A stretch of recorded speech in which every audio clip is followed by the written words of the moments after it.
अस्सलाम वालेकुम। आज आपको भिंडी ओकरा की रेसिपी बताने जा रही हूँ। उम्मीद करती हूँ पसंद आएगी। उसके लिए हमने हाफ़ के जी ऑनियन ले लिए, इसको स्लाइसिस में कट कर लिया। उसके बाद हमें हाफ़ के जी ही भिंडी लेनी है, यानी ओकरा। इसको भी हमने स्लाइसिस में काट लेना है, छोटे छोटे पीसेस में। पैन में ऑयल लेंगे और उसको जो है हाई फ्लेम पे हीट अप कर लेंगे। भिंडी जो है वो हाई फ्लेम पे ही फ्राई की जाती है।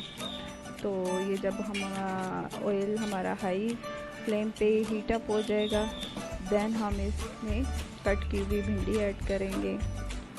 और इसके साथ साथ जो बाकी इंग्रेडिएंट्स हैं वो मैं आपको बताती हूँ। इसके लिए 2 टमाटर और 3 से 4 बड़ी वाली हरी मिर्चें लूँगी मैं।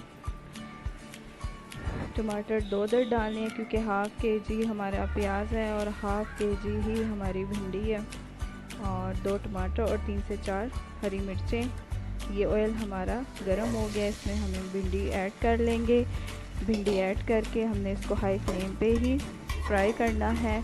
याद रखें कि हाई फ्लेम पे ही फ्राई करना है। लो फ्लेम पे करेंगी तो ये भिंडी सारी ख़राब हो जाएगी, घुल जाएगी। इसलिए भिंडी को हमेशा हाई फ्लेम पे फ्राई करें और ज़्यादा फ्राई नहीं करनी कि ये जल जाए।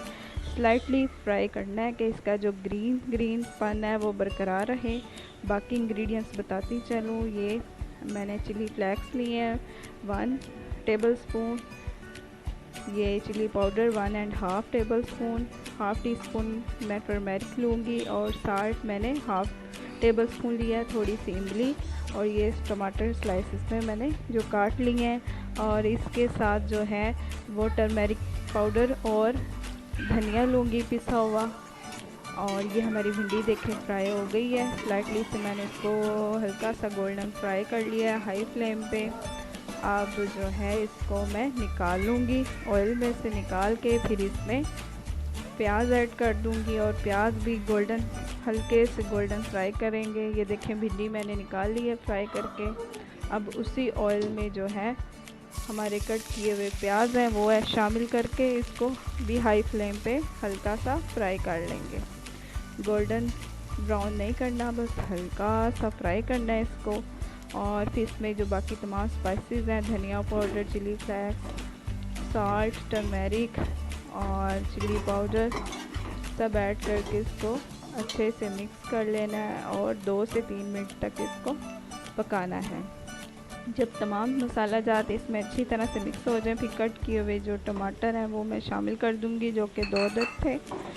और फिर इसको हाई फ्लेम पे ही अच्छे से मिक्स कर लेना है। और टमाटर जब अच्छे से मिक्स हो जाएं, नरम पड़ जाएं, तो फिर हम इसमें इमली थोड़ी सी ऐड करेंगे। इमली से बहुत अच्छा टेस्ट आता है, चटपटा सा, और लहसुन भिंडी का बिल्कुल भी नहीं, ख़त्म हो जाता है और बहुत मज़े की भिंडी बनती है। ये देखें टमाटर हमारे बीच में फ्राई हो रहे हैं और ये अच्छे से फ्राई कर लूँगी। जब टमाटर नरम पड़ जाए मसाले के और प्याज के साथ जो है वो नरम पड़ जाएंगे, तो फिर हमने ये थोड़ी सी इमली ऐड करके वो भी बीच में हल्की सी भून लेनी है, ताकि इमली का थोड़ी सी खटास, उसका टेस्ट भी इस मसाले में आ जाए। ये अब हम इसको 1 से 2 मिनट तक फ्राई करेंगे। देखें हमारे टमाटर भी जो है वो नरम हो गए हैं, बीच में मसाले और इमली सब यकजान हो गए हैं। अब इसमें हम भिंडी ऐड कर देंगे और भिंडी ऐड करके फिर इसको मसाले में अच्छी तरह से मिक्स कर लेंगे। याद रखें ज़्यादा चम्मच नहीं चलाना, बस हल्के हाथ से चम्मच चलाना और इसको मिक्स करना है। अब इसको हम मसाले में मिक्स करके फिर हम इसको लो फ्लेम पे तकरीबन 5 मिनट तक रख देंगे, ताकि तमाम मसाले, प्याज और भिंडी जो है उनमें एक दूसरे में टेस्ट आ जाए। और फिर कट की हुई जो हमारी हरी मिर्चें थी वो भी ऐड कर दी। अब इसको हम लो फ्लेम पे छोड़ देंगे 5 मिनट के लिए और उसके बाद हमारी भिंडी तैयार है, जैसा कि आप देख रहे हैं।